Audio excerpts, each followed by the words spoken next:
de regreso y hoy estamos platicando del uso medicinal de la marihuana. ¿Qué sabemos de este tema? ¿Cómo se utiliza? ¿Quiénes son las personas que pueden adquirirlo? ¿Cuál es la manera? Nos podríamos imaginar, y lo decíamos en el corte, a un niño que padece epilepsia fumándolo. No es correcto, no es así, hay desconocimiento. Nuestros invitados, antes de la pausa anterior, se fueron con un comentario breve de qué les parece esta ley que modifica, habrá que esperar las políticas públicas, Sara, pero yo quisiera comenzar contigo, Julio, para que nos explicaras cuál es el proceso de realmente extraer las sustancias que son medicinales o terapéuticas. ¿Habrá un matiz también en la diferencia en los términos terapéutica y medicinal? Sí, definitivamente. La marihuana, como saben, tiene un uso tradicional en México, medicinal. No sé si alguna vez alguien habrá escuchado de alguna abuelita que se untaba cannabis con alcohol para aliviar las reumas. Pues esos usos vienen desde hace mucho tiempo y se sigue utilizando de esa forma. Algo que comentábamos hace ratito fuera del aire es que definitivamente no se recomienda que se fume si se busca la vía medicinal, si se busca un beneficio medicinal, aunque definitivamente también hay personas que encuentran placer en fumar un cigarrillo, ¿no? Entonces, personas que están habituadas a fumar, pues pueden fumar, y si eso alivia su depresión o alivia su ansiedad, es una vía de administración que también es válida en ciertos casos, pero definitivamente no es algo que se le recomienda a alguien que nunca ha fumado, ¿no? Tendría que estar asesorado y tendría que haber un conocimiento. Ahora voy a empezar así. Pablo, Sara, doctora. Pablo, una persona que tiene un familiar con algún padecimiento y tenemos que traerlo a cuenta, como la niña Grace de Nuevo León. Ella tiene un síndrome que le daba convulsiones, ataques en repetidas cientos de veces al día. Se pudo hacer con el extracto de la cannabis, pero si no tiene poder adquisitivo, ¿cómo se logra? ¿Se podría tener la planta en casa? Y ¿cómo es el proceso? Se podría tener la planta en casa, pero tendrías que tener casi un laboratorio porque se extrae un aceite. En Estados Unidos eso se vende como, ni siquiera es medicina, no está regulado, se vende como un suplemento alimenticio. ¿Y aquí en México cuánto Una costaría? preparación herbal. Eso no existe en México y no está autorizado por esta ley. Bueno, existe, pero no está autorizado. Es digamos, hoy en día solo como medicina. Y hasta donde yo tengo entendido, solo hay 2 medicinas que tienen derivados de la cannabis que están en Inglaterra registradas. Ellas sí podrían venir, o sea, esas farmacéuticas extranjeras sí podrían venir a registrarla aquí. Para que una mexicana o de otro lado lo haga, pues le va a tomar mucho tiempo. Pero lo que es muy importante, que decía Julio, es hoy en día, ¿no?, hay algunos usos que se sabe de la marihuana, hay otros que no se sabe y va a haber más investigación, pero hoy en día lo que se autorizó en México es nada más como medicina. No existe en México ninguna medicina autorizada, aun cuando saquen el reglamento y lo hagan, va a tardar tiempo para que haya, ¿no? Han dado algunas posibilidades de importarla, como dan a Grace, pero como dices, pues es caro, tienes que ir con un agente aduanal, tienes que ir a pedir el permiso personal. El marihuanol que venden en el metro, nada que ver. Nada que ver. Nada que ver. No sé ni qué sea, pero... No, y lo venden en el metro y te dicen... Es solo el nombre, en realidad no tiene ninguna sustancia, no especifica que contiene cannabis ni nada. Las personas dicen que tiene cannabis y peyote, pero es una mentira, ¿no? Entonces ahí, yo el otro día lo que estaba viendo, un comentario que hice es que aparentemente yo iba viajando en el metro y en un mismo viaje se subieron 2 personas distintas a vender esta pomada, ¿no? Entonces, pues, esto fue como muy reciente a la aprobación de la cannabis medicinal, ¿no? Entonces me di cuenta que los más beneficiados pues son las personas que están aprovechándose de la ignorancia, ¿no? Absolutamente. Sí, y esto, voy a esta pregunta.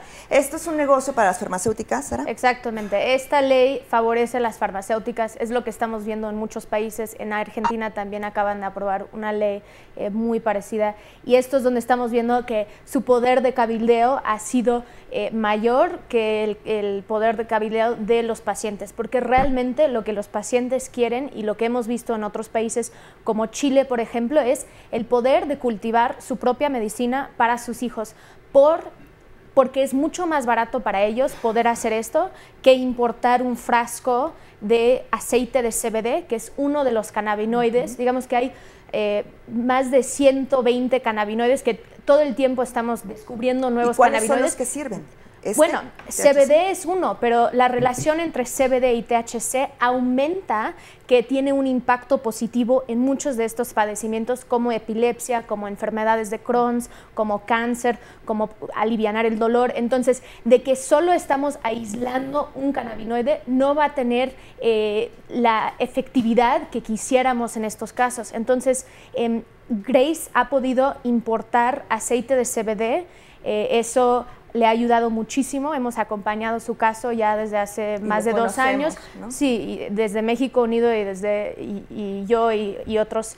Y ellos, digamos que ella tuvo 400 convulsiones al día y el año pasado, en julio, cumplió 9 años y ella tuvo su primer cumpleaños sin convulsiones. Entonces, el impacto, los padres y madres de familia lo están sintiendo de una manera muy cercana. Lo que no tienen son los recursos para gastar 3,000 pesos en un frasco de CBD. Entonces, esto crea una política que no es justa para todos y lo que estamos viendo son entonces redes de pacientes que sí están cultivando, que sí están distribuyendo. La ley. Claro, están quebrantando la ley. Sí, pero ellos están desafiando una ley injusta desde su perspectiva, que es lo que ha sucedido en muchos países y en Estados Unidos así empezó también, de que uno tiene que desafiar una ley que no está funcionando para ellos y que está basado en mitos y no en la realidad y en la evidencia que tenemos. Los estudios que salen de Israel sobre cannabis medicinal son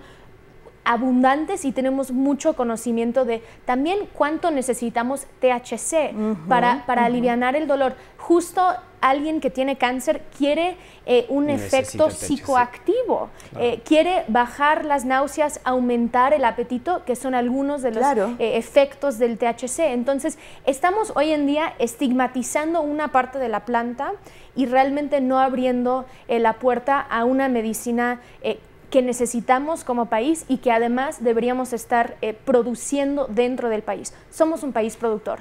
Ignorar eso es horrible para el país, para la oportunidad económica. Y nos encontramos con qué penalidad. Pero bueno, la doctora tiene que hablar en este segmento y mi pregunta para usted es la siguiente. Si alguna vez pensamos en la amapola y pensábamos en la morfina, ¿no? Sí. Y ahora, digo, finalmente es otro tema.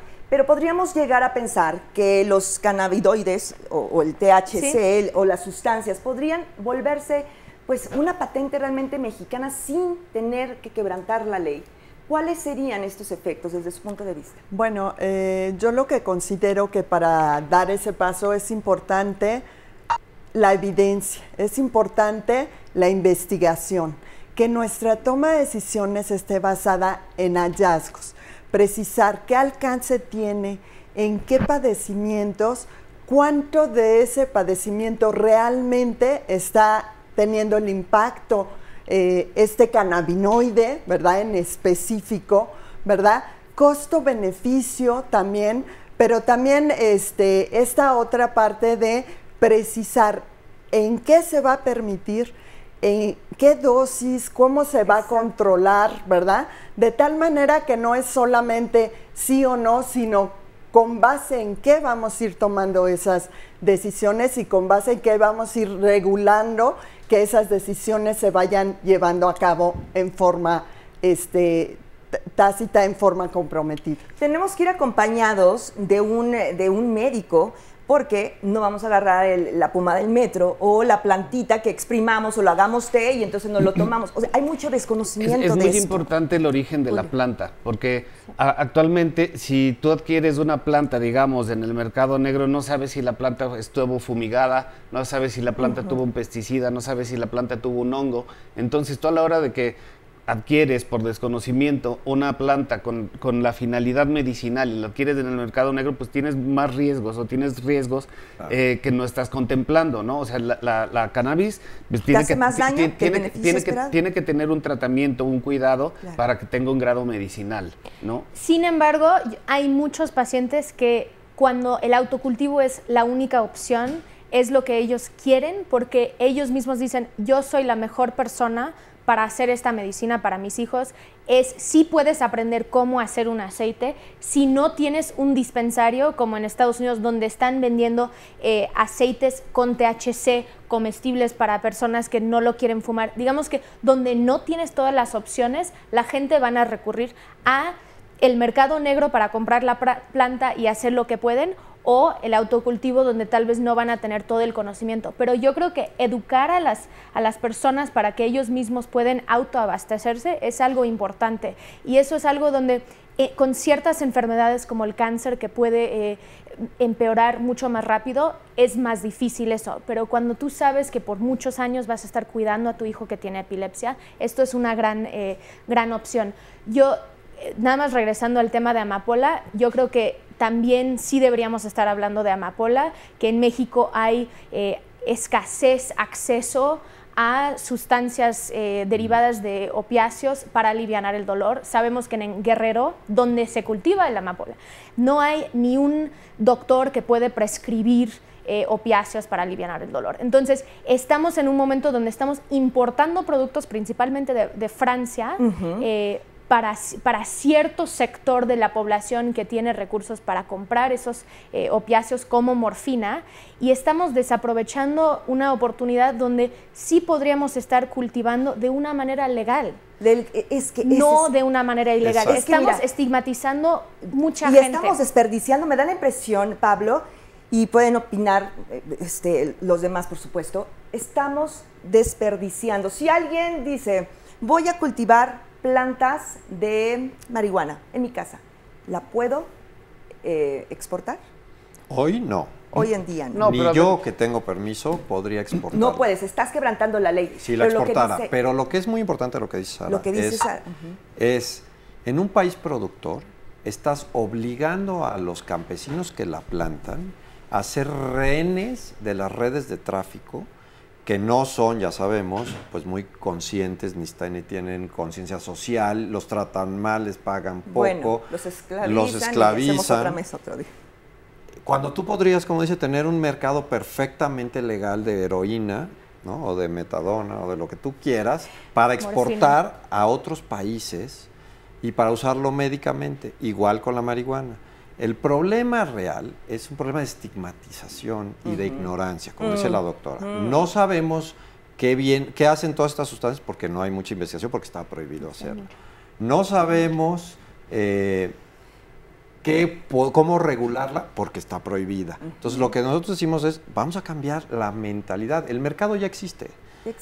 Hay que tratarlo, hay que rehabilitar a los pacientes que caen y son problemáticos, a los que no ponerles reglas. Y también tenemos los que fuman demasiado, también están en rehabilitación y tienen tantas sustancias. Pero nos estamos gastando el dinero en ir a pelearnos a balazos sin cambiar nada, en vez de darlos a los centros de rehabilitación, educar a la gente, quitar toda esta ignorancia que hay en el tema, ¿no? Estás gastando el dinero. Pero yo diría que sí hay mucha evidencia sobre estos dos temas. Digamos que llevamos años y años, siglos de investigar la planta de cannabis. Ahora, de que hemos reprimido esos estudios, de que dentro de Estados Unidos han decidido no sacar esos estudios, de que no dan fondos, justo la institución de la doctora Nora Volkow no hacen estudios, NIDA en Estados Unidos, no hacen estudios sobre los beneficios de estas sustancias, sino solamente sobre el abuso. Entonces, ha habido un rechazo de la evidencia que hoy en día sabemos que existe. En Israel, en Alemania, en muchos países están haciendo estudios clínicos con resultados muy contundentes, nada más, también con marihuana, pero también con el tema de amapola, con el tema de heroína. Suiza lleva casi 20 años con un programa de heroína médica que ha tenido mucho éxito. Ellos han bajado sus tasas de VIH, sus tasas de consumo de heroína de una manera significativa, y eso es algo que Estados Unidos debería estar viendo, y nosotros, como el tercer productor de amapola ilegal a nivel mundial, deberíamos poder proveer esa sustancia. Exportarlo. Donde estamos ayudando a la gente, no criminalizando. Nos va a pasar como con el petróleo. nos va a pasar como con esta producción sí. de no Ya hacer nos- ya refinerías. perdimos la oportunidad. No, ya perdimos nos la pasó, oportunidad. ya nos pasó. Sí, Porque en el Estados tren ya Unidos, pasó. ya lo permitieron. 29 estados. mi Y por lo pregunta tanto es- ya está habiendo investigación, ya están probando pero los productos nosotros y siempre nosotros estamos en- Y siempre estamos en la, y en la patentes puerta y trasera. cuando llegues ya van a estar todos tomados y patentados. La industria ya existe y ellos están listos Claro. para llegar a México e instalarse. Llegamos tarde, otra vez se lo avisamos. Estamos entendiendo la profundidad de este tema y sobre todo lo que hay detrás. Mire, déjeme decirlo junto con mis invitados. Nos ahorraríamos muertos, nos ahorraríamos el crimen organizado. La prohibición hace la necesidad de acudir a este mercado. Y Pablo ya puso la pregunta del siguiente segmento. Es momento de abrir ya la legalización en todos los otros aspectos. Regresamos con eso, ¿les parece? Perfecto. No se vaya, esto es a fondo. Muy bien, y esto